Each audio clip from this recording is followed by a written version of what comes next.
प्रेक्षकांनो, तू भेटशी नव्याने या मालिकेचा आजचा म्हणजे 2 ऑगस्टचा रिव्ह्यू तुम्ही ऐकत आहात. सॉरी प्रेक्षकांनो, आज जरा जास्तीच उशीर झाला. तसं रिझन पण व्हॅलिड आहे. माझे वडील आले होते मला भेटायला फार दिवसानंतर. गप्पांमध्ये कसा वेळ गेला कळलंच नाही. मालिकेच्या रिव्ह्यू कडे वळूयात. तर आपण सुरुवातीला बघतोय निनाद सर म्हणतात, अभि हे सगळं करायची गरज होती का तुला? अभिमन्यू सर म्हणतात, हो गरज होती. अशा लोकांशी असंच वागायला पाहिजे. ते त्या जॅकीबद्दल बोलतायत. आता ह्या गौरीला शुद्ध येते तेव्हा या सरांनी आधी तिला ते लिंबू सरबत गौरी सरबत पिते आणि तिचं डोकं जड झालेलं असतं. अभिमन्यू सर तिला विचारतायत, बरं वाटतंय ना तुला आता? ठीक आहेस ना? तुझ्या वडिलांचा फोन येऊन गेला, त्यांना आधी फोन कर बरं. आता ही गौरी फोन करून सांगते की बाबा मी घरी पोहोचतेच आहे थोड्या वेळात. पण आता गौरीला झालेलं सगळं आठवायला लागतं की अभिमन्यू सरांनी जॅकीच्या कशी हाणली होती कानशिलात. आता ती काही बोलणार तेवढ्यात अभिमन्यू सर म्हणतात, यापुढे कधीही त्याने दिलेला त्रास सहन करू नकोस आणि तो तुला आता त्रास द्यायची हिंमत करणार नाही, हे लक्षात ठेव.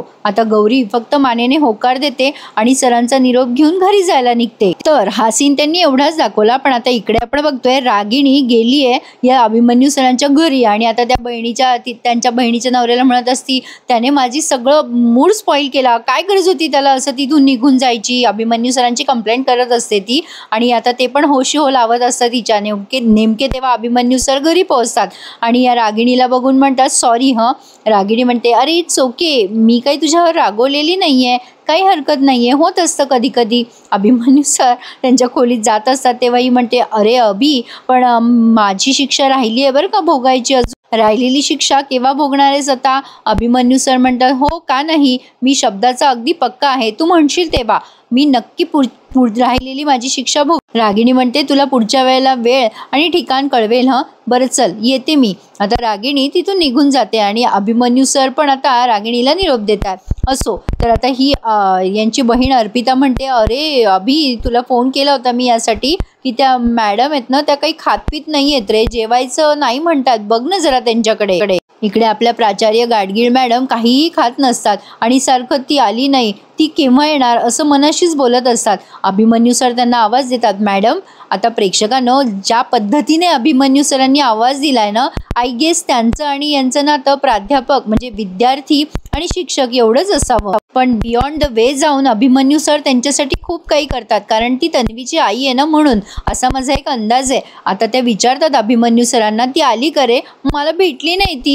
आता अभिमन्यू सर शेवटी त्यांना नाईलाज असतो म्हणतात, हो ती आली होती पण तुम्ही जेवला नाहीत, बघितलं आणि निघून गेली.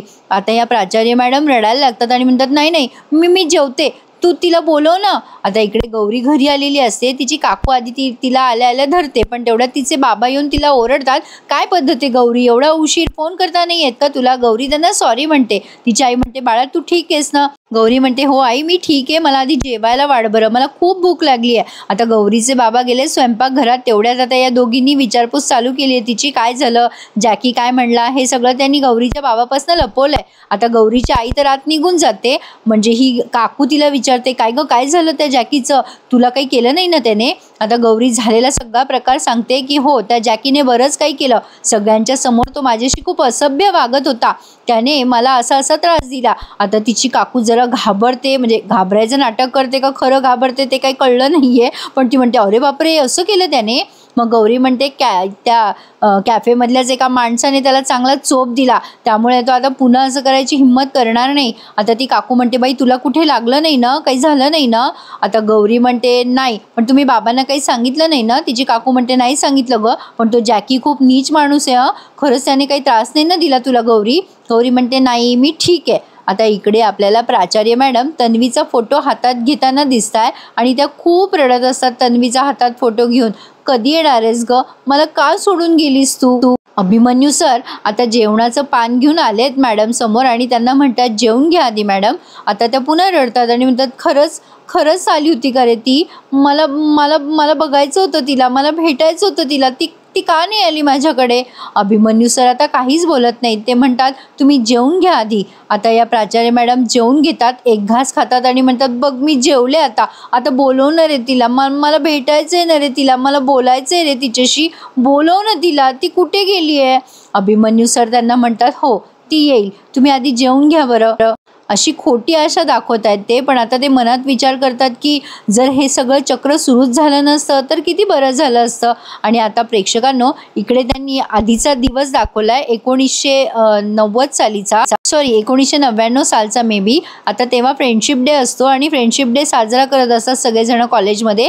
आता हा एक असभ्य मुलगा आहे जो प्रत्येक मुलीला बळजबरी फ्रेंडशिप बांधतोय. तशीच ही मुलगी, ती आता त्याला घाबरते आणि तिथून निघून जाते. आता याचं लक्ष जातं तन्वीवर.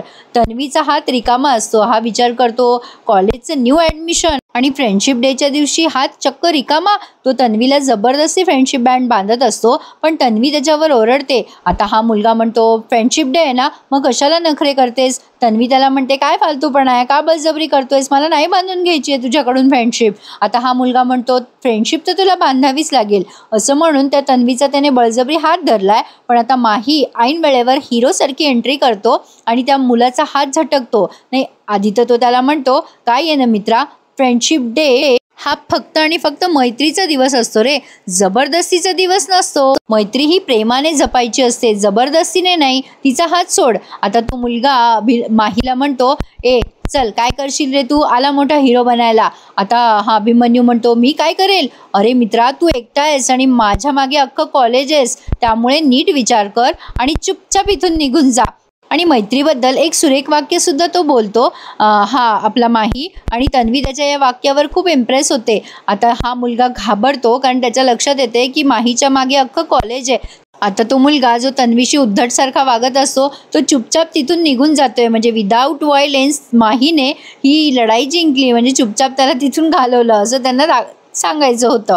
असो, पण आता तो मुलगा निघून गेल्यानंतर ही तन्वी फार इम्प्रेस झाली आहे माहीवर. आणि फ्रेंडशिप डेच्या दिवशी सगळ्यात पहिल्यांदा या माहीला फ्रेंडशिप बँड बांधली आहे तन्वीने. ती कशी हे बघत राहा. माही आता गेलाय कॅन्टीनमध्ये. आता तन्वी पण त्याच्या मागे मागे जाते आणि आता त्याच्या समोर येऊन त्याला म्हणते ॲक्च्युली तुम्ही आत्ताच जे काही बोललात ना ते तुमचं अगदी खरं आहे. खरं तर मी या असल्या गोष्टींवर आधी विश्वास ठेवत नव्हते, पण तुम्ही बोलल्यापासून मला या गोष्टींवर विश्वास बसायला लागलाय.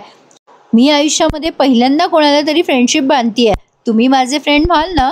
आता असं म्हणून तिने या माहीला फ्रेंडशिप बांधली आहे. स्माईल करते ती आणि माही त्याचा हात पुढे करतोय आणि ऑलरेडी त्याच्या हातामध्ये भरपूर बँड्स असतात फ्रेंडशिपचे. प्रेक्षकांनो, कॉलेजच्या आठवणी किती खास असतात ना. तुम्हाला अशीच एखादी आठवण जर आली तर नक्की कमेंटमध्ये सुचवा, कारण आता 1 ऑगस्टला फ्रेंडशिप डे असतो ना. असो, तर आता अभिमन्यू सर ही सगळी आठवण आठवतात आणि खूप इमोशनल होतात आणि तो फ्रेंडशिप बँड बाहेर काढतात आणि त्याला बघायला लागतात. आता सध्या स्थितीत म्हणजे 2024 सालचा आपण सीन बघतोय. आता अभिमन्यू सर पोहोचलेत सकाळी सकाळी कॉलेजला आणि ते कॉलेजला जरा लवकर आलेत बरं का. ते आलेत 8:45. आता सगळे पोरं फ्रेंडशिप डे सेलिब्रेट करत असतात आणि सेल्फी घेत असतात. तेव्हा अभिमन्यू सर दिसलाय एका मुलाला त्यांच्या सेल्फी कॅमेऱ्यामध्ये. आता तो घाबरतो. अभिमन्यू सर ओरडतात आणि म्हणतात काय चाललंय तुमच्या सगळ्यांचे, ही थेरं करायला येता का कॉलेजला.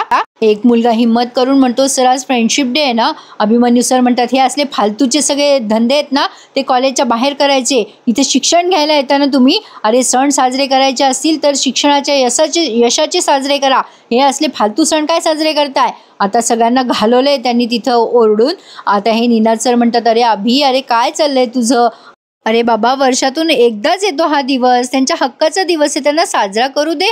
आता हे अभिमन्यू सर म्हणतात सण हे साजरे करायसाठी असतात, पण या अशा गोष्टींसाठी वेळ वाया घालवायचा नसतो. माझ्यासाठी शिक्षणासाठी दिलेला वेळ जास्त महत्त्वाचा आहे. शिक्षणासाठी 1-1 मिनिट महत्त्वाचा असतो. आता हे सर म्हणतात अरे बाबा, पण तू आज लवकर आला, त्यांचं ते वेळेतच साजरं करणार होते दिवस, तू आज 8:45लाच आलाय बाबा, रोज तू 8:55ला येतो. एवढा हार्श का होतो रे तू अभि, थोडं समजून घेत जा ना इतरांना. अभिमन्यू सर म्हणतात तुम्ही नेहमीप्रमाणे तुमचा लेक्चर ऑफ दिला असणार आहे.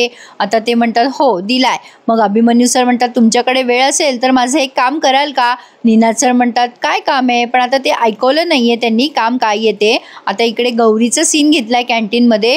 गौरी काल जे काय झालं ते सगळं बडाया मारून मारून सांगत असते सचिनला आणि अनुला. आता ती सांगत असते काय अभिमन्यू सर डॅशिंगमध्ये होते, असा धरला त्या जॅकीला, असा हाणला कानफटात.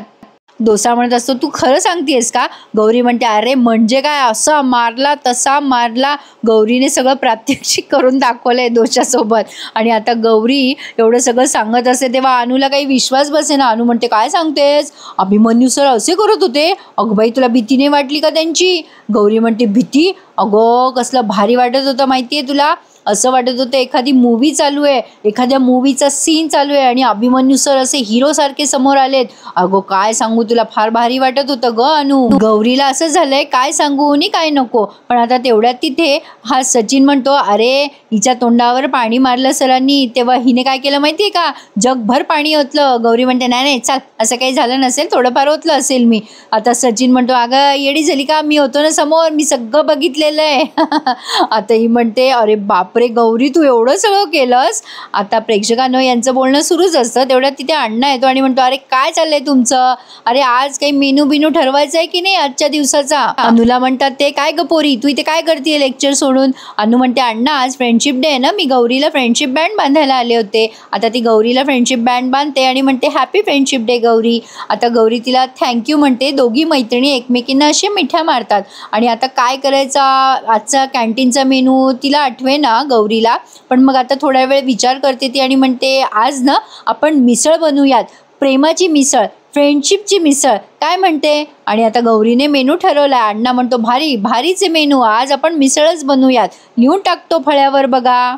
गौरी मनात विचार करते, आज ना छान झणझणीत मिसळ बनवते आणि मग अभिमन्यू सरांना देऊन येईल आणि त्यांना सॉरी पण म्हणेल, काल मी त्यांच्याशी अशी वागायला नको होते. आता तिने ते पाणी बिणी फेकलं ना त्यांच्या अंगावर, त्याच्यामुळे ती असा विचार करते. आता हा भाग इथेच पूर्ण झालाय. पुढे आपण बघतोय आता या प्राचार्य मॅडमचा एक सीन दाखवलाय त्यांनी फ्रेंडशिप डेचा. प्राचार्य मॅडम माहीला ओरडतात की हे फालतू बँड बाहेर काढून यायचे, नाही तर माझ्या लेक्चरला बसायचं नाही. माही तिथून निघून जातो आता की आपल्यामुळे कोणाचं नुकसान नको, पण हा मित्र फ्रेंडशिप बँड काढणार नाही. आता या गौरीच्या बाबतीत सेम असंच झालंय. आता ही रागिणी गौरीला धरते आणि त्या अभिमन्यू सरांसमोर आणते आणि म्हणते, तुला ही थेरा आवडत नाही ना, मग आता हिच्याबद्दल काय बोलशील रे तू. अभिमन्यू सर तिला ओरडतात आणि म्हणतात, काढते सगळे फ्रेंडशिप बँड. पण माझा असा अंदाज आहे प्रेक्षकांनो की ही गौरी आई अजिबात ते फ्रेंडशिप बँड काढणार नाहीये. ती सुद्धा तशीच वागेल त्यावेळेला माही वागला होता ना अगदी तशी. आणि मग अभिमन्यू सरांना पुन्हा एकदा त्यांचं ते कॉलेज लाईफ ते सगळं आठवत आहे असं आठवेल, असं एक माझा अंदाज आहे. तुम्हाला काय वाटतं मला कमेंट करून नक्की कळवा. कारण त्यांनी मालिकेत असंच दाखवलं आहे की माही जसा होता तशी अगदी तशीच गौरी वागते आता सध्या. तर प्रेक्षकांनो छान होता ना आजचा भाग. And I am very sorry, मला ना आज खूपच उशीर झाला प्रेक्षकांनो. आजचा भाग आवडल्यास प्लीज लाईक करायला विसरू नका हां, कारण आठवणीने न चुकता तुम्हाला रिव्ह्यू दिलाय कितीही उशीर झाला तरी. So please subscribe my channel and like my reviews. धन्यवाद.